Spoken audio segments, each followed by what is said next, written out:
Hello, everybody. Jonathan Polo here with West Coast Weather. Today is January 2nd, and we're going to talk about this storm system that's bringing some rain to much of the West Coast, with some particularly moderate to heavy rain over parts of Northern California, affecting the Bay Area right now, including Sacramento. And then this will move on east and bring some heavy snow to parts of the Sierra Nevadas, where some winter storm warnings are actually up right now. So we'll talk about that. Then we're also going to talk about this next system, a huge low that's over the Gulf of Alaska right now. It's a powerful storm system with the pressure below 940 millibars, which is very strong. This will weaken over the Bering Sea and parts of the Aleutian Islands as we go through the next day or so. And this will bring a system in later on Thursday into Friday for parts of the Pacific Northwest, including British Columbia. This will usher in a colder weather pattern for potential for a lot of mountain snow, even a chance of some lowland snow, but the chances are not that great in that front right there. And this will open up a deep trough over the western North America. And just how far west this trough moves and how much cold air actually does move over the region is still in question. So we'll take a look at those chances as well. So without further ado, let's get right into the video. Now we're looking at the general ridge and trough positions on the European model. Here's the wide view of things. Here's Alaska, British Columbia, Washington, Oregon, California. Here's Hawaii down here, Japan over here, Russia over here. You can see the trough that's associated with the storm system that's affecting the West Coast right now. If we play this through, this kind of weakens and moves into the interior mountain west and parts of the Southwest United States as we go through Wednesday into Thursday, stopping precipitation chances for much of the West Coast. Then you can see this next trough starts moving into parts of British Columbia, bringing a system into the Pacific Northwest in the later on Thursday, into early on Friday. Not expecting too much with that. Will bring some rain, maybe some breezy conditions to parts of the coastline.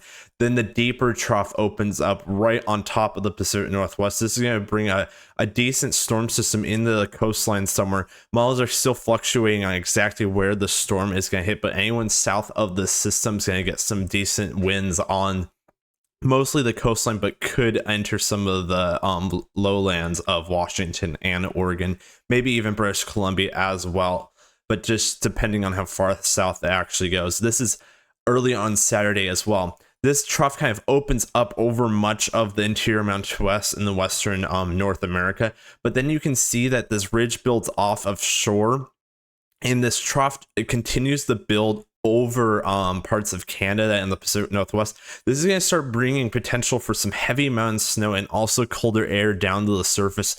And you can see this pretty strong trough right over Washington State and Oregon as well. This would bring in some colder air with maybe even the potential for some Arctic air to move down into the region. We're starting to get into the 6 to 8 day range, so things are still going to change, but most models show this. If we really wanted a good snowstorm and Arctic outbreak, you'd really want this ridge of high pressure to be built a little more westward. This ridge getting this close kind of keeps the strongest cold air out east of the Rockies, which kind of keeps us here in the Pacific Northwest, especially on the coastlines, a bit more protected. And then you can see that trough continue over parts of the eastern area, but then there's potential for some ridges to form and then another trough, but this is getting over 10 days out, so we continue to watch this as we go. Now looking at the 700 millibar temperature, this is about just over 10,000 feet in the atmosphere. This kind of gives us a good idea where the cold air is and where the storm systems are. You can see that our powerful storm over the Aleutian Islands right now, dragging that cold air out of the north. You can see our upper level low off the coast as well. When we play this through, that system brings cold air into parts of the west coast as we go through Thursday. But then if we go into Friday, after that system rolls through later on Friday and the Saturday, you can see this cold air drop out of the north. And this kind of opens the gateway for some cold air to move out of the northern Canada regions and the territories up there in the Yukon. And then you can see this kind of push out, but then we get another wave on the European model with maybe even colder air behind that. And you can see this really deep cold air that's starting to build over parts of the northern parts of Canada. This will continue to keep the chances of some colder air as we go through later next week. Now taking a closer look of things, here's British Columbia, Washington, Oregon, California. You can see our precipitation maker and storm system right here. As we go through later this evening, and let's make this go in the 6-hour intervals. Here we go. Now looking at this, you can see that the precipitation continues as we go into early tomorrow for much of the region. And this kind of starts moving out parts later on Wednesday for much of California, but the next system's quick on its heels for the Pacific Northwest, bringing a frontal system into the area on Thursday.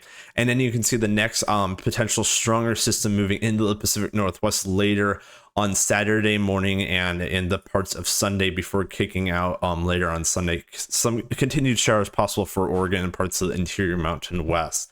But then you can see additional storm systems just continuing to bombard the Pacific Northwest with heavy mountain snows and some pretty decent precipitation totals in parts of the lowlands as well. So very great pattern change coming up here for the Cascades, especially where lots of mountain snow for the ski resorts and the snowpack is looking for sure. And we can look at this in national blended models. If we play the total snow in inches out, you can see the initial system today into tomorrow brings some heavy mountain snow to the parts of the Sierra Nevadas, maybe over a foot of snow expected in some of the higher peaks.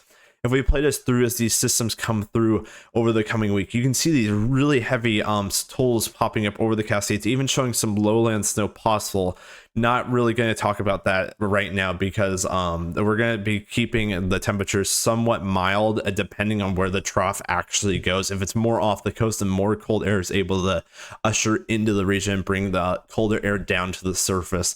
But you can see down here, if you look at the max snow that this model is showing, is somewhere in the Cascades is showing over 100 inches. So very heavy snow expected in some of the Cascades, all the way up in the BC, all the way down to the Sierra Nevadas of California.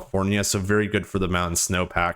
Now looking at the daily minimum 2-meter temperature on the national blended models, you can see lows on the parts of the western Washington, Oregon is generally in the 40s right now. But as we go through this weekend, you can see the temperatures dropping into the 30s and into the teens and 20s potentially for parts of eastern Oregon and Washington. And you can see the low temperature starting to drop near freezing for Seattle. And this is a blend of multiple different models. So these temperatures are likely to be even lower than this as it takes in account of multiple different solutions. So it kind of blends it all together, as it's called the national blend of models. Now looking at a Western Canada view, here's the Yukon, Northern Territories up here, British Columbia, Washington, Oregon, Northern California right down here. This is looking on the European ensemble control. This kind of goes out farther than the regular European model, and we can see, I could look at things. Here's the system moving into the Pacific Northwest this weekend, and you can see it really opens this trough over much of Canada, and this is going to keep the chances for some cold air coming down out of the north. And just how far west this trough builds is still in question. This would be kind of more of a glancing blow. It still would bring a couple days of some pretty cold air and maybe some snow chances down the lowlands, but we want that ridge to be a little farther west, because this kind of brings most of the cold air down east of the Rockies, because the Rockies are such a tall mountain barrier that it kind of holds all the cold air unless there's a really strong forcing mechanism that brings it out westward. And if we can get the cold air to form over the Yukon and if move down the British Columbia, this can kind of dodge the Rocky Mountains completely, and that can bring colder air into the region as well. Now looking at the GFS, this was late last night's model run. This is just purely for fun and entertainment, but it showed some crazy solutions. It has the trough open up over this weekend, but watch as we go through next week, this powerful trough, just this a pretty strong bowling ball of a trough moves right over the Pacific Northwest. And this would bring a pretty strong outbreak of cold air, potential snow and stuff. But this was just one model, and the news GFS doesn't really show this anymore. So it's just showing that we have potential for a major cold event and mountain snow event, especially as we go through later next week. There's still a lot to work out though, and this is 10 plus days out, so it will change multiple times because our snow events here in the Pacific Northwest can be really finicky and can change consistently, even up to a couple of days out. So we'll continue to watch this. Now looking at 850 millibar temperature anomaly, so basically what the temperature is from normal. This is 850 millibars is about 5,000 feet in the air. It gives us a good idea on how much cold air will make it down to the surface. As we go through next week, you can see this. This is the ensemble mean on the European model, so it will likely get colder than this. But you can see that the European model kind of keeps this colder air a bit farther east, so we get kind of a glancing shot here on in the Pacific Northwest, but there is potential for even reinforcing shots of cold air as we go through the middle of January. If we look at the GFS ensemble right now, this is actually coming out right now. You can see the cold air, but let's go back so we can look farther out. You can see that it brings the colder air out east, but also brings more in the parts of the Pacific Northwest as that trough is a little farther west. So we'll just continue to watch and see how this plays out over the coming week. Now, this is a graphic from the National Weather Service of Seattle, Washington. You can see that places like SeaTac, Olympia, and Quileute had their warmest December on average, with the temperature about a 0.2 degrees from the old record in 2014 for SeaTac, about 0.5 degrees for Olympia, and over a couple degrees for Quileute. So if you thought this December was very mild, it definitely was. Now looking at a graphic from the National Weather Service of Spokane, Washington. They always make great graphics over there out east. They're showing the pattern change Friday into this weekend. Mountain snow includes Washington and Idaho passes. Increased confidence for snow 9+ inches across inland Northwest mountains passes and winter recreation areas. Lowland snow, light accumulating lowland snow, especially for I-90 northward. Significant uncertainty remains regarding lowland snow, and I was saying that as well. Impacts slick, snow-covered mountain roads leading to winter driving conditions, so make sure to get those snow tires on your vehicles, especially if you're out east and traveling over the mountain passes, as some heavy snow is expected in those passes. Here's also the winter storm warning for parts of the Sierra Nevada mountains as well. This is for Tuesday today. You can see snow accumulations up to 18 inches above 6,000 feet, 9 to 15 inches from 5,000 to 6,000 feet, about 3 to 9 inches from 4,000 to 5,000 feet. Prepare for travel to be extremely difficult or nearly impossible on those mountain passes. Plan on road closures due to the snow. So this will continue as we go through Wednesday. Now looking at the ensemble members on the European model, this is Whidbey Island Naval Air Station. Sorry about that. You can see the potential for some windstorm action actually as we go through later this weekend into early next week. You can see one member had over 70 miles per hour. That's likely to not happen. Just one ensemble 50 showed this, but you can see the general agreement is at least over 40 miles per hour. So definitely going to keep an eye on some of these windier locations in Northwest Washington, parts of the coastline as we go through next week. Now look at the total precipitation in inches for Seattle Tacoma International Airport, SeaTac. You can see the increased precipitation as the storm systems start moving through. The mean is starting to approach over 3 inches as we go through the 15-day time frame. So definitely plenty of rain coming to the lowlands. Maybe potential for some snow as well, but I'm going to talk about that more as we get closer to the actual event, see how much colder we get. This is total snow for Snoqualmie Pass. You can see the mean is starting to approach 60 inches at Snoqualmie Pass. That's over 3 feet of snow, and the controls almost approaching actually gets over 70 inches of snow actually. And one ensemble had over 120 inches at Snoqualmie Pass. That's not likely going to happen, but one ensemble showed that. But definitely some wintry driving conditions coming for the passes. Here's Stevens Pass, mean also approaching 60 inches as well.